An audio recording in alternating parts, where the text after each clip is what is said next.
Meanwhile, NBC had a poll that has a lot of Democrats going, wait, why is that happening? The headline is the GOP is rapidly becoming the blue-collar party, and what that means. So they've looked at the historical trends over the last decade, and when it comes to blue-collar workers, 12% more blue-collar workers identify themselves as being Republican. And look at that, Democrats down 8%. When you look at the specific numbers, when it comes to white blue-collar workers, a majority, 57% of white blue-collar workers identify now as Republican. And when it comes to blue-collar Hispanics, that is up 13% over the last 10 years to 36%. So it's, when you look at that, you realize that blue-collar workers will, going forward, reshape the Republican Party. This is what's so fascinating about politics. It's interesting to watch the pendulum swing depending on who was the last president, who the president is now, and the direction of the country. And a lot of this has to do with Donald Trump. Absolutely, absolutely. He was the blue-collar president, and he related to blue-collar billionaire. That's right. He was relatable. He would fly in on that huge plane, 747 plane that he owned that had his name on it, but yet people loved him because he was honest about it. And he was a fighter. You know, growing up in the South, you grew up in the Midwest, Brian out on Long Island. Still haven't grown up. Working on it. Yeah.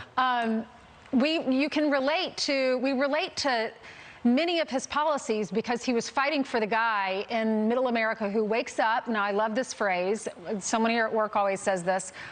We like the guy who showers when he gets home from work, and not the, we like everybody, but the guy, we appreciate and we respect the guy who showers when he has to get home from work because his, his knuckles are right, exactly. He's a Mike Rowe kind of guy. And I think that's what the president, he just struck a chord with that part of America. This is Gino DeFabio. He's an Ohio truck driver, huge Democrat, used to be longtime supporter, and now he supports Trump.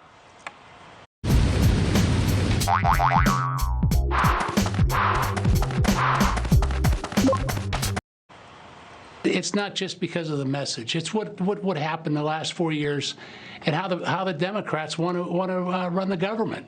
I mean, you can't have open borders.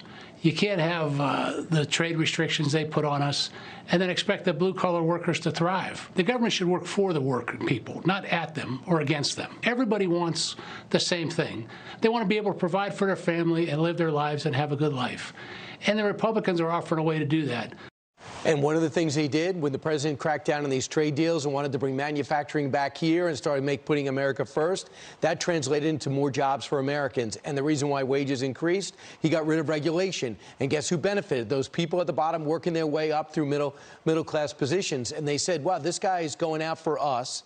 And they really had that advantage. I'll give you this, too. I think the attitude that rich Republicans or white-collar Republicans, that's got to go out with all the corporate support that left the administration. All the corporate money, all the Wall Street money, that's with Democrats. Well, you go ahead and spend it.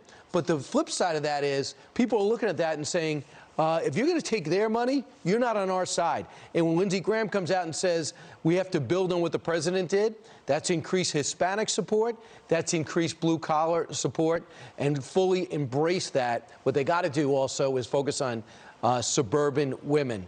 That seems to be where they're shedding the most voters. You're right. Well, and so ultimately what we're saying is, according to NBC, the party of the blue-collar is the Grand Old Party. All right, it is time now for some news.